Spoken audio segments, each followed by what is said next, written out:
Oklahoma City and the Dallas-Fort Worth metro area are less than 210 miles apart, yet one sits at the heart of America's fastest-growing population corridor, while the other struggles to gain momentum.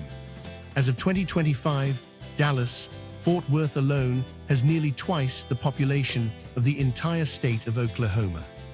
The reasons span more than a century, covering history, geography, economic development, talent migration, and climate and cultural appeal. Together, they create one of the starkest population contrasts in the country. And when you look at today's numbers, the scale of that gap becomes even harder to ignore. The population gap in 2025.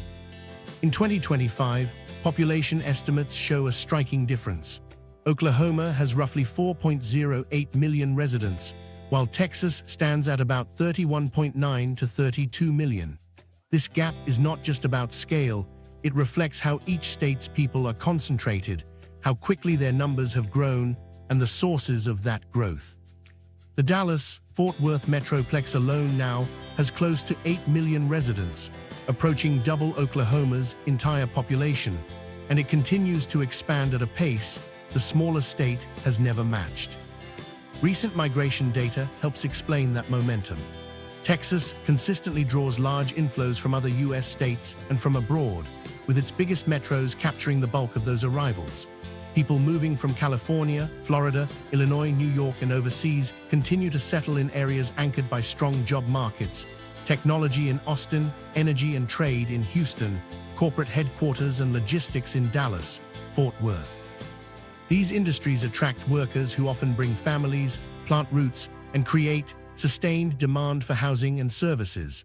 Meanwhile, Oklahoma's growth pattern has been narrower, with most new arrivals coming from neighboring states such as Kansas, Arkansas, Missouri, and parts of rural Texas. That's not to say Oklahoma hasn't seen notable inflows.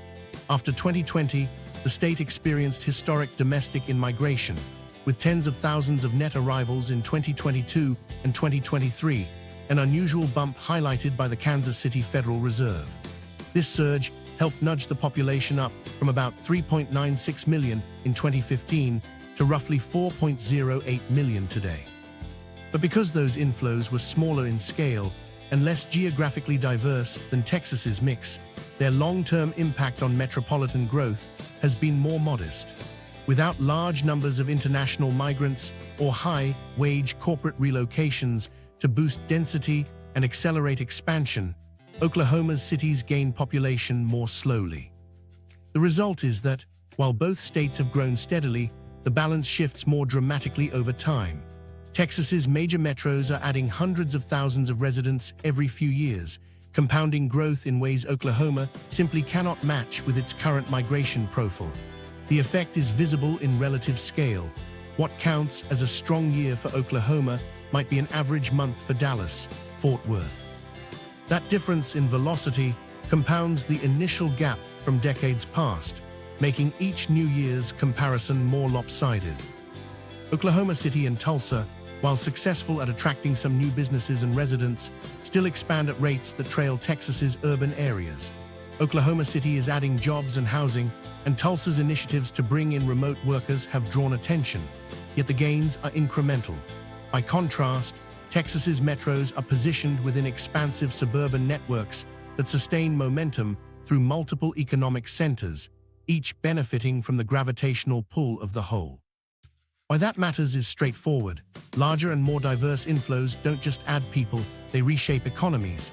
An influx from multiple regions and countries fosters varied industries, broader cultural amenities, and higher labor market resilience. These in turn make a city more competitive in attracting the next wave of migrants. Oklahoma's more localized inflows mean it shares a smaller and more competitive talent pool with several other nearby states. That reality limits its ability to generate the same self-reinforcing cycle of growth seen in Texas's largest metros. Even with positive numbers, Oklahoma remains on a different trajectory from its southern neighbor. Its two major cities are healthy by many measures, but they operate in a regional environment dominated by the economic and demographic weight of Texas. Over the past decade, Texas has not only maintained its lead, it has widened it by adding the equivalent of multiple Oklahoma-sized populations. Geography, industry mix, and the reach of migration networks all play into that widening gap. Looking at these numbers in isolation might make it seem as though this is simply a matter of current job markets or housing prices, but the roots of this disparity go deeper. The foundation for Texas's sustained influx of people and capital was laid long before modern population data was being tracked. Choices made generations ago shaped how each state would grow, where their major cities would emerge, and how quickly they could attract and hold new residents. Understanding why Oklahoma's growth has been consistently outpaced means stepping back into the period when its path and Texas's began to sharply diverge. How early settlement shaped future growth. In the early to mid-1800s, while European American settlers were pouring into Texas under land grant programs designed to spur migration and agricultural expansion, the area that would become Oklahoma was assigned a starkly different role. The U.S. federal government formally designated it as Indian Territory, a legal status intended to remove and relocate native nations from the southeastern United States and place them beyond what was then considered the edge of organized settlement. This was a deliberate policy choice, not an accident, and it set the region on a very different demographic and economic path from its southern neighbor. The Indian Territory designation dominated the region's population structure for decades. The Cherokee, Choctaw, Chickasaw, Creek, and Seminole, along with numerous smaller tribes, were forced westward under removal policies. The 1830s Trail of Tears alone brought thousands into the territory via punishing marches over hundreds of miles, often at enormous loss of life. Communities had to rebuild from scratch in lands they had not chosen, under treaties that restricted their ability to sell land to non-native settlers. As a result, for most of the 19th century, the majority of people in the region's boundaries were indigenous, and the settlement pattern was shaped by collective land tenure and tribal governance rather than the rapid influx of dispersed homesteads seen elsewhere on the frontier. This legal and geographic separation had long consequences. In Texas, waves of newcomers from the American South and Europe in the mid-1800s quickly populated farming belts, ranch lands, and emerging towns. Places like Houston and Dallas were taking shape decades before Oklahoma opened to large-scale non-native settlement. By the 1870s, Dallas was already a regional rail hub connected to markets as far as St. Louis. Houston's coastal access gave it international trade capacity well before Oklahoma could match it. These early investments created a foundation for sustained growth, accumulating infrastructure, markets, and political influence that would keep drawing people and capital. By contrast, Indian Territory laws explicitly restricted non-native immigration for much of the century. Though a limited number of traders, missionaries, and railroad crews entered under special agreements, there was nothing like the broad homesteading push that had transformed parts of Texas since its days as a republic and then as a U.S. state. Without multiple clusters of towns developing side by side and linking to external markets, the territory lacked the density of trade networks other regions were building. Fewer commercial nodes meant fewer opportunities to channel goods long distances, open new industries, or attract major capital investment before the turn of the century. Change came only in the late 1800s. Beginning in 1889, a series of land runs opened portions of Indian Territory to non-native settlers willing to claim parcels under strict rules. Towns like Oklahoma City appeared in a matter of days during these events. Yet even with this sudden burst of activity, Texas's urban cores had already enjoyed a half-century head start in attracting investment and developing transportation networks. The disparity in timing meant that while Oklahoma was laying out streets and basic services, Dallas, Houston, and other Texas cities were expanding rail lines, warehouses, and deepwater port facilities that connected them to the wider national and global economy. That early lead shaped the economies each could build. Infrastructure follows established markets, and once ports, rail yards, and warehouses go up, they lower costs, attract industry, and encourage more people to arrive. Texas's corridors were in place, growing steadily, long before Oklahoma could compete for the same resources. Even after Oklahoma achieved statehood in 1907, it was still attempting to establish the kind of civic, commercial, and logistical systems that Texas had been refining for decades. Perception played its part as well. Throughout the 19th century, Texas was actively promoted, first by the Mexican government during its colonial period, then by state boosters, as a land of opportunity with organized communities, fertile land, and emerging transportation. Migrants from other states and abroad saw a network of growing towns and established social support systems. In contrast, Oklahoma's image was bound up with federal land releases and the relocation of native nations, attracting a different, often more risk-tolerant settler population seeking undeveloped claims rather than already functioning commercial centers. Within Indian Territory, the relocated tribes maintained their own schools, governance, and economies tied to their nations rather than to a wider state framework. These systems enabled resilience and self-determination, but did not align with the fast-paced city building occurring in Texas.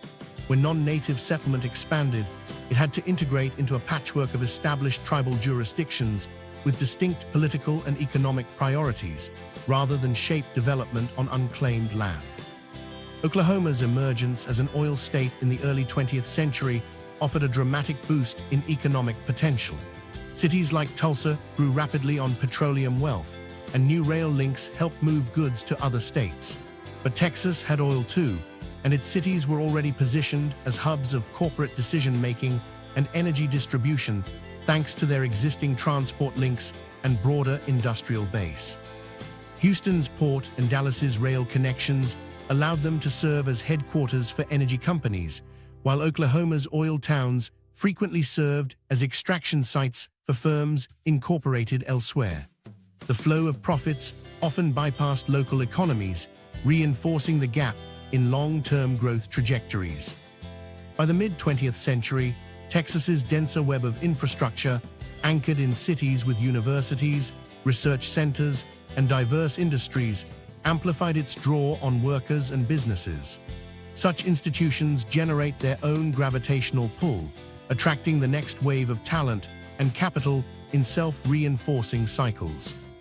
Oklahoma's main cities were still expanding, but the delay in starting meant they were competing not on equal footing, but against entrenched metropolitan centers with decades of accumulated advantages.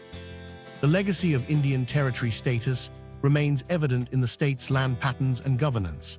Dozens of federally recognized tribes maintain sovereignty today, shaping economic development and community life across much of Oklahoma. This is a distinctive aspect of the state's identity and history, but it also reflects how its formative years diverged from Texas's, both in who settled early and in the types of infrastructure and markets that developed. By the time Oklahoma was fully open to the kind of free land migration seen in much of Texas, the economic map of the region was already heavily set. Initial settlement patterns dictated where the first rail lines went, which towns got the earliest banks and warehouses, and which ports dominated trade. That early structure kept drawing more investment into Texas, while Oklahoma advanced more gradually in its own separate context. Those differences in timing and initial conditions shaped not just population totals, but the physical and economic networks that would support future growth.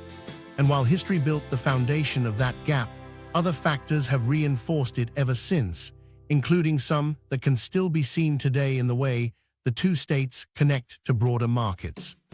Geography and access to markets. One major factor lies in the physical setting and how it shapes economic connections. Oklahoma's location gives it central proximity to much of the country, yet its position has not translated into the level of market integration seen just across the Red River. On paper, the state looks well placed. It sits at the meeting point of several interstate corridors, within a day's drive of major U.S. population centers, and with a varied landscape capable of supporting multiple industries.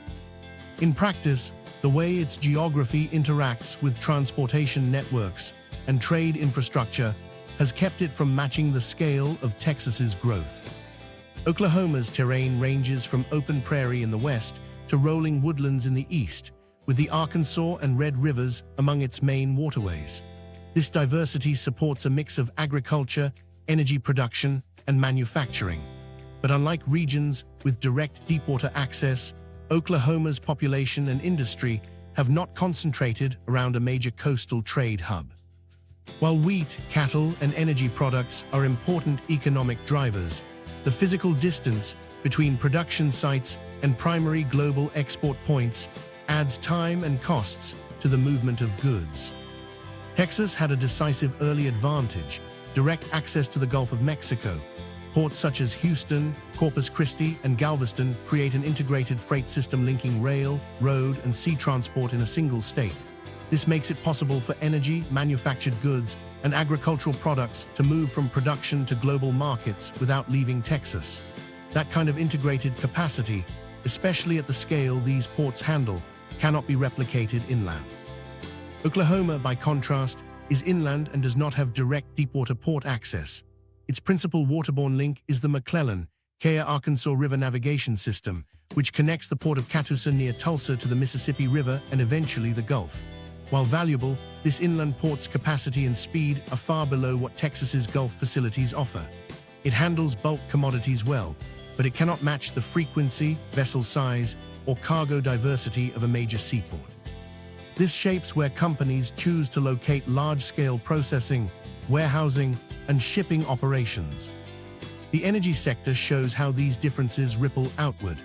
Oklahoma produces substantial crude oil and natural gas, but much of it moves south via pipelines to Texas refineries and export terminals. These facilities, and the corporate headquarters that oversee them, remain in Texas, concentrating high-value jobs and decision-making power there. The advantage compounds as service industries like finance, engineering, and logistics cluster around these hubs, reinforcing Texas's lead in economic activity tied to global energy flows. Agriculture follows a similar pattern. Oklahoma's farms supply beef, poultry, wheat, and soybeans in large volumes, but overseas exports typically require shipments through Texas or Louisiana ports. While rail and trucking routes are reliable, the extra steps involved add handling costs and time to market. Over time, this logistics structure has encouraged some agricultural processing to base itself closer to coastal facilities, even when the raw inputs originate in Oklahoma. Manufacturing outcomes mirror these patterns. Aerospace plants and component factories in Oklahoma City and Tulsa benefit from a skilled workforce and lower costs, but heavy manufacturing that depends on frequent import of materials and export of finished goods gravitates towards states with direct port access. Faster turnaround and reduced freight expenses strengthen the business case for locating production nearer to Gulf shipping lanes, leaving Oklahoma most competitive in industries where domestic trucking networks meet the needs of customers. Infrastructure design also reflects these geographic constraints. Texas's highway network is organized to feed ports and large metros with multiple high-capacity routes in all directions. Oklahoma's interstates, such as I-35, I-40, and I-44, connect efficiently to regional markets, but direct links to a global gateway are absent. A shipment from Oklahoma still requires a leg through another state to reach deepwater export, which limits the appeal for industries that rely on rapid international trade. Rail transport offers another comparison. While Oklahoma is served by major freight carriers, the largest rail, maritime interchanges are concentrated in Texas near port cities. Freight originating in Oklahoma often passes through Texas yards before loading onto ships, with much of the warehousing, customs processing, and associated employment occurring at those points rather than at the source. The economic spillover benefits of this pre-export activity accrue primarily to the regions handling the transfer, not the regions producing the goods. That's not to say Oklahoma's location offers no competitive advantages. The state's central position makes it ideal for domestic distribution hubs, and national retailers and logistics firms have placed fulfillment centers in the Oklahoma City metro for that reason. From there, trucks can reach a large percentage of the U.S. population within 2 days. This supports steady employment and regional investment, but domestic distribution alone does not create the same economic acceleration that comes from anchoring global trade routes. State leaders have worked to build on the assets available. Industrial parks near major interstates, expansion of the port of Catoosa, and business incentives have all targeted sectors that can operate successfully without direct port access. Still, the comparison to Texas remains stark. The Gulf port's ability to handle massive container ships, load diverse cargo types, and connect without intermediary steps gives them a reach and efficiency that inland facilities cannot match. For companies deciding where to concentrate operations, these logistical advantages often outweigh centrality.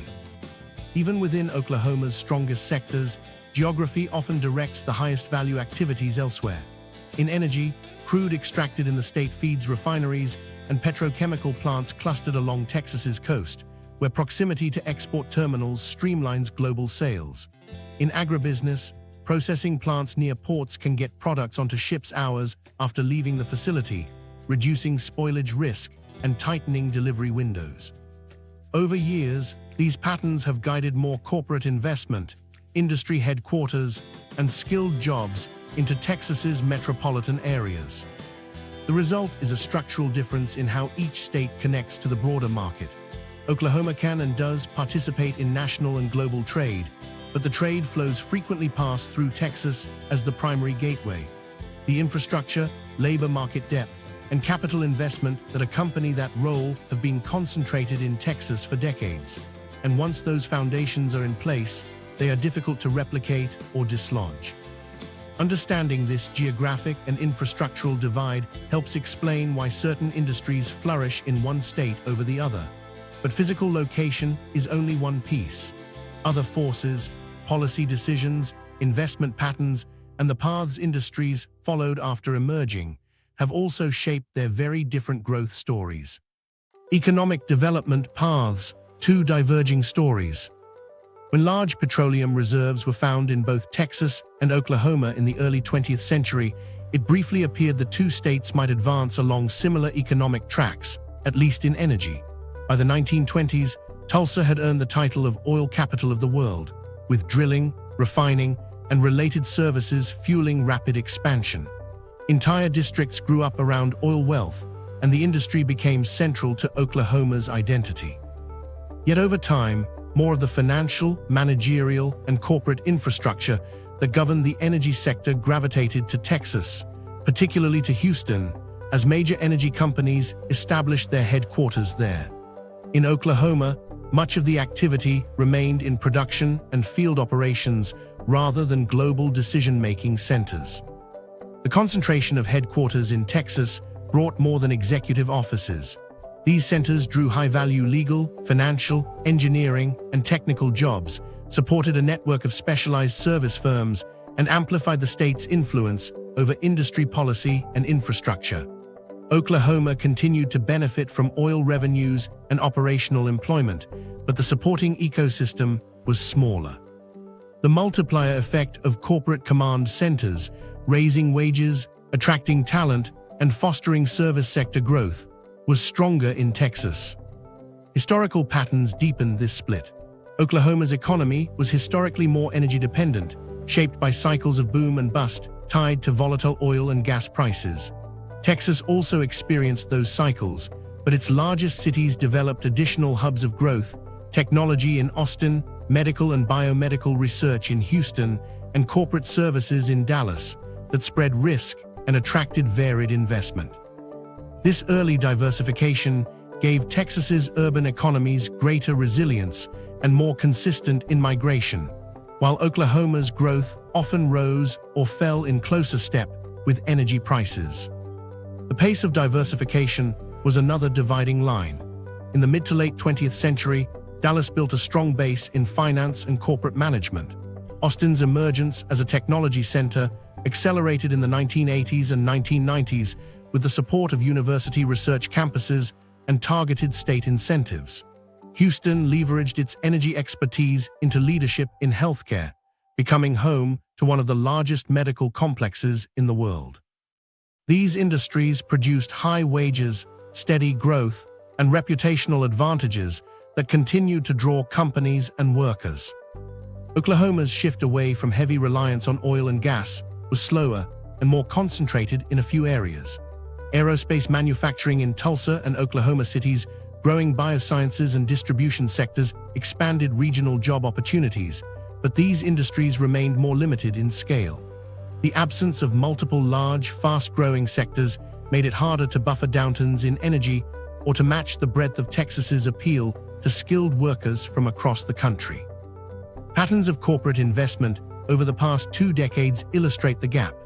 Texas's largest metros consistently rank among the top destinations for major corporate relocations, often involving large headquarters with long-term commitments and thousands of jobs. These moves reinforce local industry clusters, bolster tax revenues, and generate demand for office, housing, and infrastructure projects at substantial scales.